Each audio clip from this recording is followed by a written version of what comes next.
Welcome to the wonderful world of wine, exploring all things wine with you. We are your hosts, Kim Simone and Mark Lindsay, and you can find us on Facebook at The Wonderful World of Wine.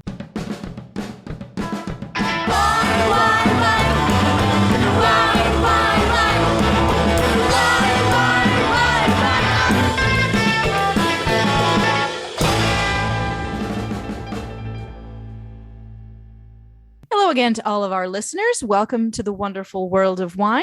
Every week, Mark Lindsay and I visit with you and discuss trending topics in the wine world. And how are you this week, Mark? I'm good, Kim, and I'm always excited to talk wine with you. And I know. We like to, touch on a whole bunch of different stuff sometimes. Yeah.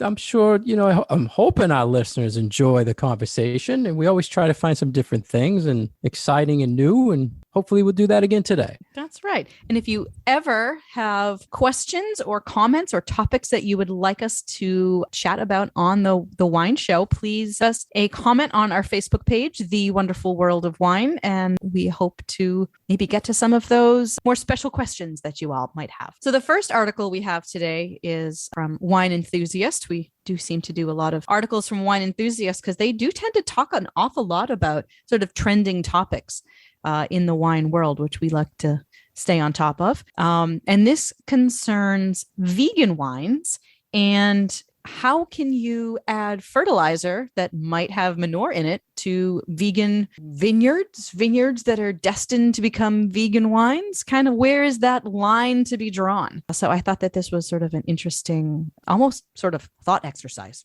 Yeah. About talking about those vegan things wines. You never think. This is something I never like, even considered. You can't use animal-based manure. All right. Yeah. So just briefly, we've talked in the past what makes a wine vegan and not vegan. If people who are vegans out there, any animal products used or that touch wine would make the wine a non-vegan wine. And many times you cannot find out if a wine is vegan friendly or not. And there's these websites out there, Kim, and apps to find out if your beer or liquor or wine is vegan friendly, but they're so outdated. For our listeners, it all depends on a vintage. So every year a wine could be made differently by the winemaker. So they might have to use an animal product to filter it or do something to the wine. So you have to check each year if the wine, and many times I'll ask the winemakers themselves before I will put on my shelf that it's a vegan friendly wine. So what's your take been lately on vegan wines, Kim?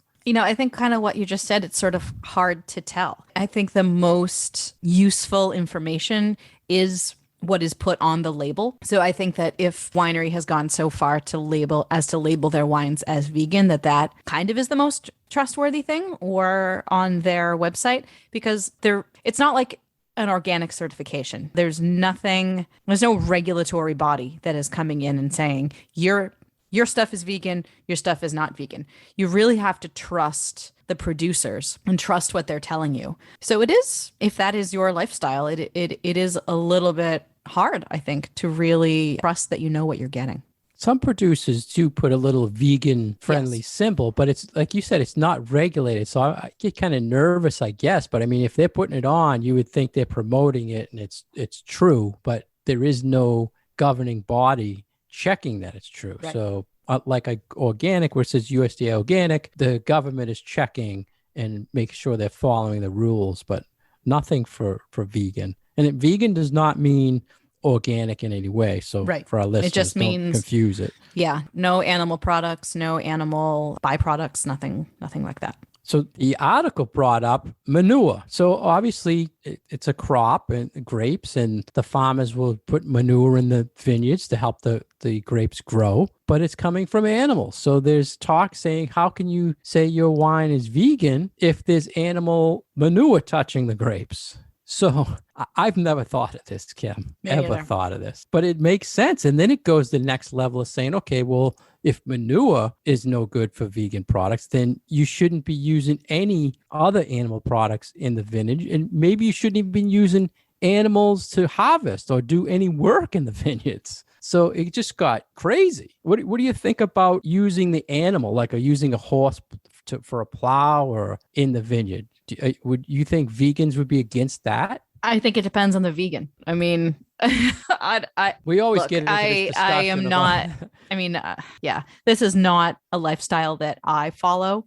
I don't want to make any value judgments on people who do follow this lifestyle. It's not mine. I don't see any problem with having chickens in your vineyard to eat the bugs, but some people probably do. Look, I'm a beekeeper. A lot of vegans won't eat honey because they feel you're exploiting the bees in order to get the honey. I don't feel like I'm exploiting my bees. I feel like I'm husbanding them so that they grow and live because they can't live in the wild. So I feel like this is not a judgment call that I can make. And if certain people have a hard time with there being any animals around any of the products that they eat, then they have to do their research and make their own decisions as to whether or not they want to be consuming those things. So the alternative for using manure would be to just let cover crops grow to make the ground fertile. Is that kind of what you took? Compost, things like that, because most compost actually does not have animal products in it. I have a couple composts in my backyard, and you're specifically told not to put any fats, any bones. I don't even think that you're supposed to put eggshells in. So it's fairly easy to get animal-free compost. So they talked about the manure, they talked about animals being used in the vineyards, then they talked about bones. So in biodynamic farming of grapes, there is a procedure where they take cow horns, stuff it with manure, and then plant it in the ground. So they're saying the bone... That would absolutely not be vegan. Right. And I never thought of that. So there's a lot of this biodynamic grown vineyards that we're now saying vegan should not go near that either. And biodynamics is another level of, organic farming out there. And they're saying because the bone or the horn from the animal and the blood could still be on the horn, and now it makes it totally, and I never thought of that. But it makes sense, right? It makes sense. It's out there, but it makes sense. So now I'd have to ask a winemaker, not only are they using any animal products in the winery when they're making the wine, but are they using anything in their vineyards? So I could really be 100% sure it's vegan friendly for my And you're only going to customers. get that information if it's a winery and a vineyard that really has hands-on. A farm. Yeah. Right. People who walk the fields, who knows what's going on. We're not talking about a million cases wineries here. This is going to be, this is going to be more expensive, a lot of hands-on work at the winery. So, I think if people need this extra level of reassurance that there are no animals whatsoever involved in the production of the grapes, it might be a little bit harder for them to find that information out.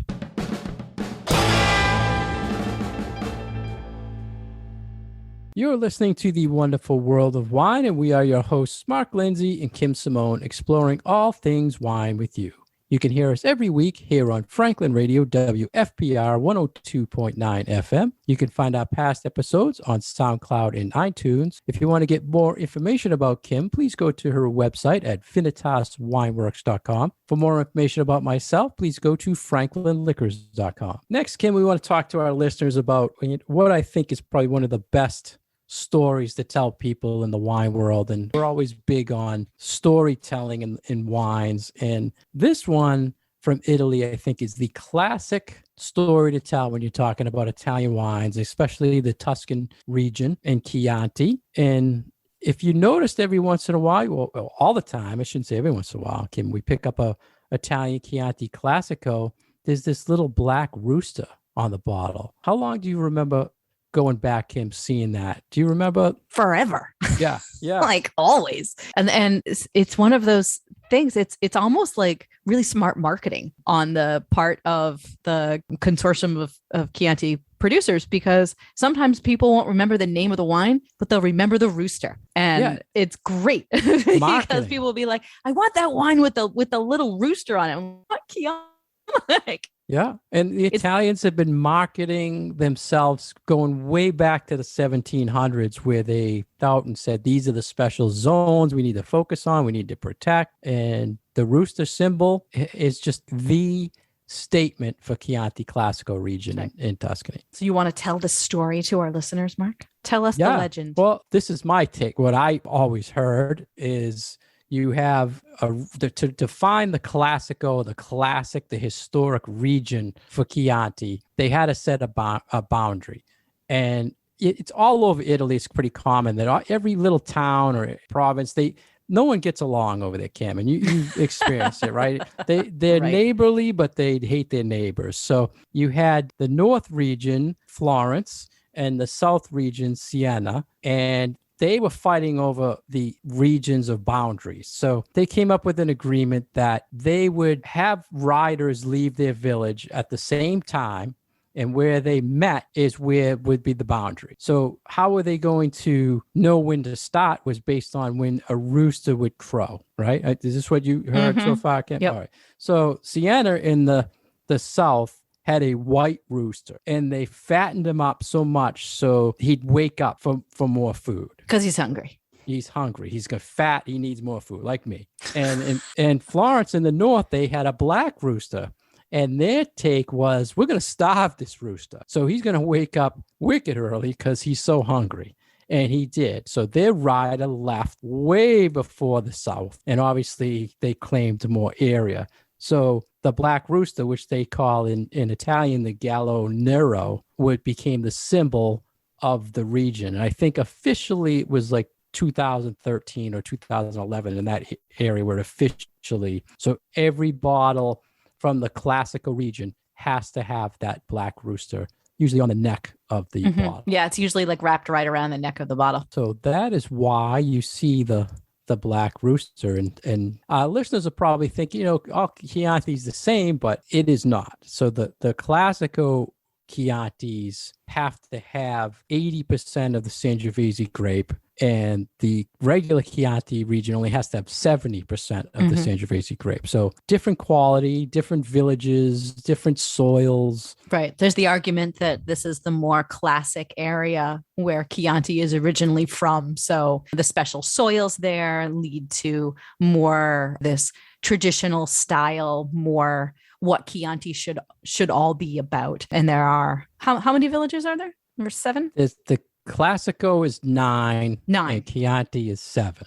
Okay. So I've talked to, many Italian friends who they won't even touch Chianti, the straw basket Chianti stuff. They only want Classico. I don't know. Okay, what's your experience with comparing when you drink a regular Chianti to the Chianti Classico? Do you have a preference? I usually do opt for Classico if I have that opportunity. There are differences between the different villages. I do find that they are fairly subtle. I kind of like the ones from the south, the ones from around Siena personally, but there's a lot out there. There's a lot of variety. I don't necessarily feel like people should limit themselves only to Classico. I think that there is enough good quality Chianti out there that's not Chianti Classico, especially if you're talking about Reserva levels, that there are good bottles out there from all of those places. Yeah, and that term, just so our listeners know, that Classico is an Italian term that can be used in any region in Italy, and it just means it's a more historic or recognized region for that grape, for towns, and so it's in other areas too. Orvieto, Classico, you'll see. So just for an example, Chianti, to me, when you're looking on a retail shelf or in a restaurant, they'll say regular or Classico. If they're the same price, I'd go with the Classico all day long. If two absolutely. things are. Yeah. Often with Chianti that doesn't have a Classico designation, you're looking at a little more kind of everyday drinking wine, maybe a little more bulk wine. So sometimes if you are looking for something a little more special, go up and look for that Classico designation. And like I said before, that Reserva level, you'll get a little more aging, a little more oak, a little higher quality. So there are varying levels, just like there are in, many, many other regions of the world. But this is that area that has so much history and so much tradition. And honestly, the wines just sort of keep getting better. There were changes that took place a few decades ago. I would say it was probably in the 1960s, the 1970s, when they really stopped using white grapes. They paid a little bit more attention to the aging and to the quality of the grapes. So we got some really good quality Chianti Classico out there now. Yeah, that's a good point. The Classico region no longer uses white grapes, and the regular Chianti region does use a small percentage of white grapes too. So they felt it better quality. Well, they can. They don't have to. They don't. It's not. Yeah, it's not required to be used. So that's the story of the Black Rooster on the Chianti bottle. It's one of those good bar stories to tell your friends, and we hope you enjoyed it. And when you look at that rooster on the bottle and drinking your Chianti and having your macaroni, think of us and how you learned that story.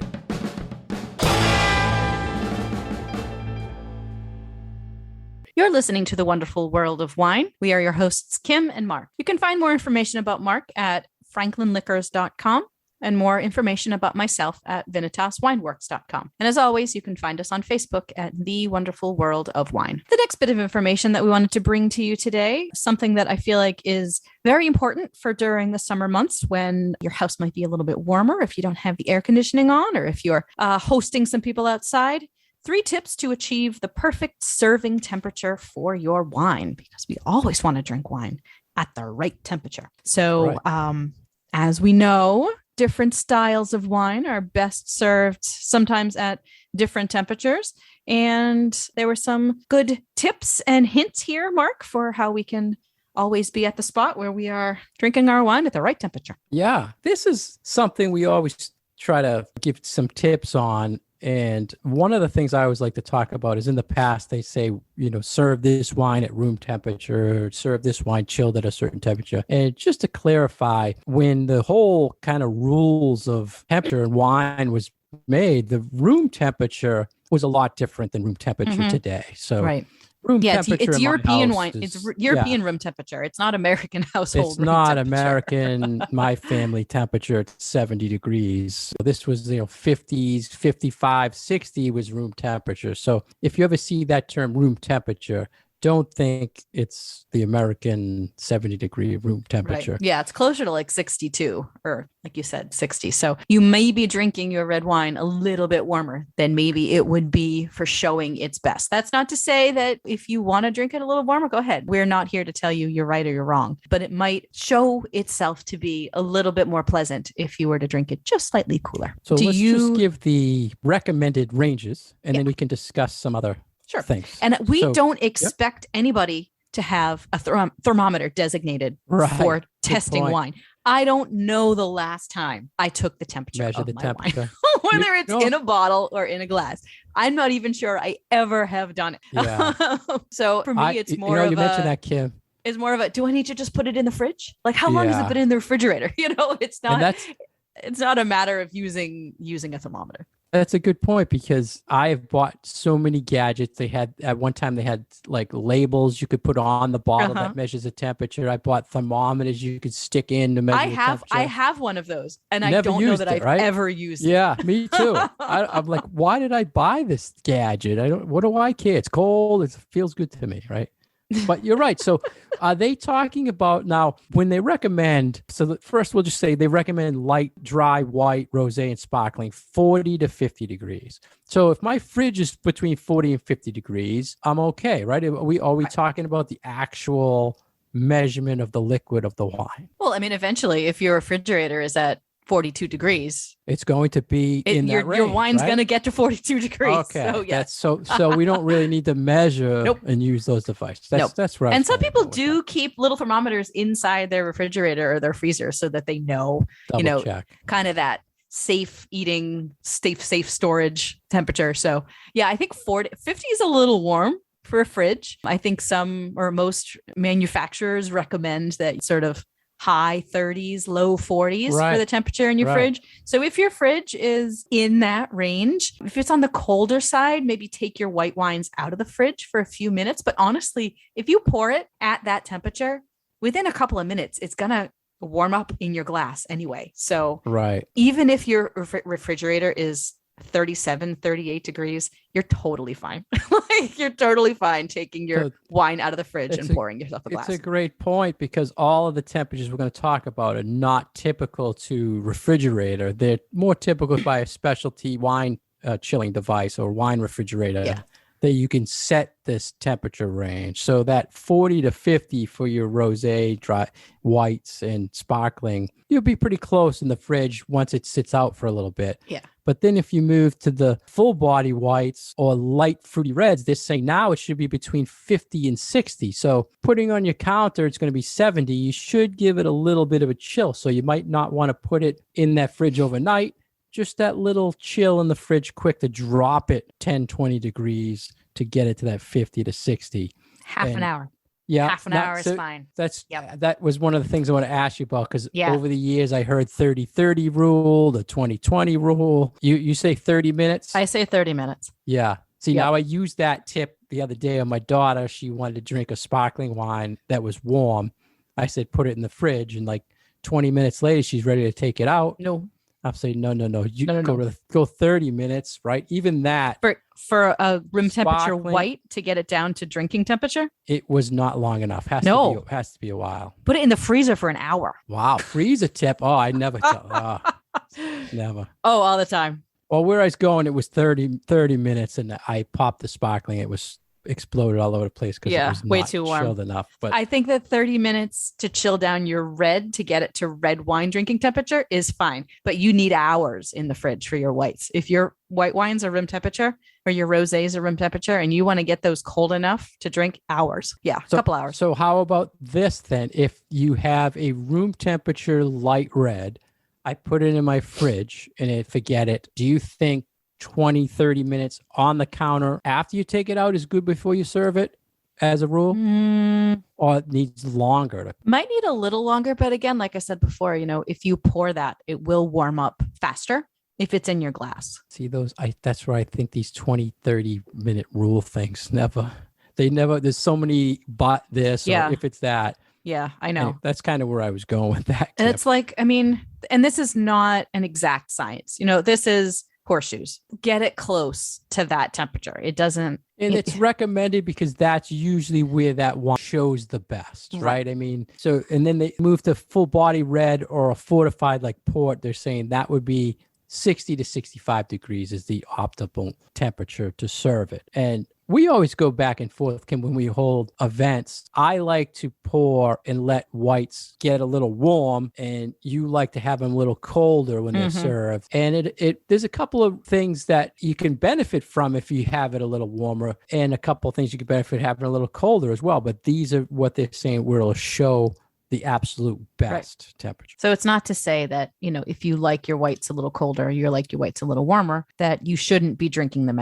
Drink it cubes, just throw an ice cube in. Recommendations, right?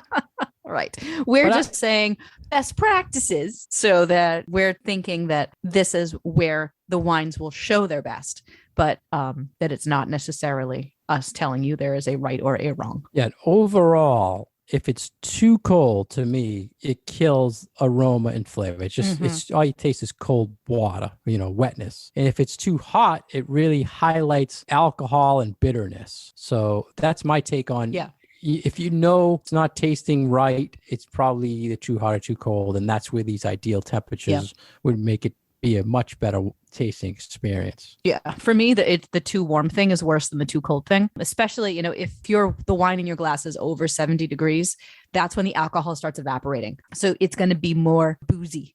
And I'm particularly sensitive to noticing when alcohol is higher and when maybe that is causing it to taste a little bit out of balance in my mouth, or if I can actually, sort of smell that evaporating alcohol. So I feel like drinking it too warm knocks it out of balance. Whereas if it's too cold, I'm not going to notice all of the flavors, but I would much rather have a too chilled wine than a too warm wine. Yeah. This in the summertime, it's kind of tough for a wine drinker. If you pour your wine inside, you go out. If you have a white that's chilled, that's true. Sweating all over you, right? If you have a red, and that does happen. It's like, your wine glass is just like glass is just dripping. Turning into like your ice cream's melting. My wine's melting.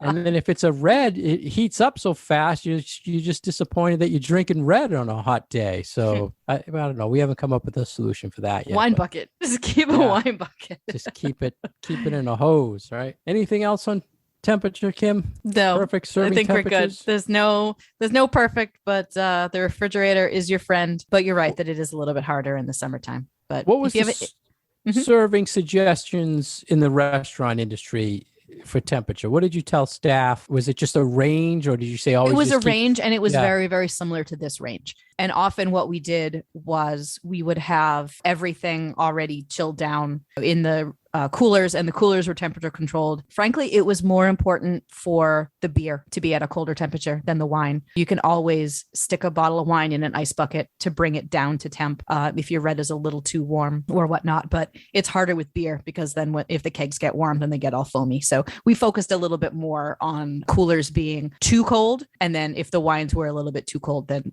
they would just come up to temperature after we poured them. Have you ever heard of a story or experienced where someone has been in a restaurant and sent something back because of temperature? Not I can sent never something recall, back. I know that I've asked for ice buckets, even for red wine. but because it was served to you too warm, or because you knew you were gonna Because drink it during the meal? Because it was served to me too warm. Really? Yeah, Wow. It was a Pinot Noir or a Beaujolais. It was a lighter style red, and it was frankly too warm when I received it. So I asked for an ice bucket for the red wine, and the looks that I got.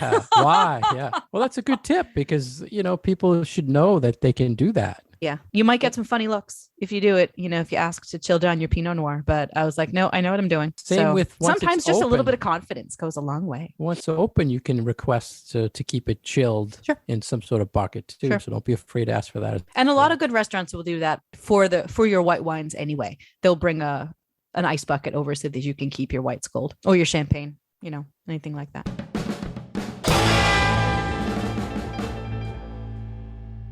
Thank you for joining us today on The Wonderful World of Wine. We've been your hosts, Mark Lindsay and Kim Simone, exploring all things wine with you. You can hear us every week right here on Franklin Radio, WFPR 102.9 FM. You can find our past episodes on SoundCloud or iTunes.